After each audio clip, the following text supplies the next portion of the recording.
பழத்தோல் சாலையில் வீசப்பட்டது. அது வெறும் குப்பை மட்டுமல்ல, மற்றொரின் உயிருக்கும் ஆபத்தாக நேரிடும் என்பதற்கு இந்த கதையே உதாரணம். இந்த மனிதர் குப்பையை தெருவில் போடுவதே வழக்கமாக கொண்டுள்ளவர். இதை தினமும் கவனித்த ஒருவர் ஒரு நாள் கோபம் அடைந்தார்.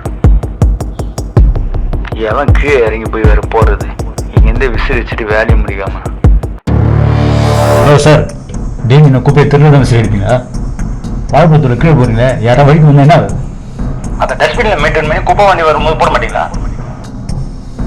இதோ வந்துட்டார் அறிவுரை சொல்றவரு. எல்லாம் குப்பை வண்டி வேற வருவான், வாரி போவான், வேலையை போயிரு. ஒரு நாள் நீங்களே பாதிக்கப்படும் போது தான் உங்களுக்கு அறிவு வருமா? அதை டஸ்ட்பின்ல மெயின்டைன் பண்ணி குப்பை வண்டி வரும்போது போட மாட்டீங்களா? பெரிய நாட்டை திருத்த வந்துட்டாரு. ஐயோ, தெருவில் என் பையன் விளையாடிட்டு இருக்கான். டே ரகு, வாழைப்பழம் சொல்றான். ஐயோ கடவுளே, என் பையனுக்கு என்னாச்சு? படிச்சு படிச்சு சொன்ன கேட்டீங்களா? இப்ப பாருங்க, உங்களுக்கே வினையாயிடுச்சு. நல்ல வேலை, அடி எதுவும் பலமா என் பையனுக்கு என்னாச்சுன்னு தெரியலையே. என்ன நினைச்சா எனக்கே வெக்கமா இருக்கு.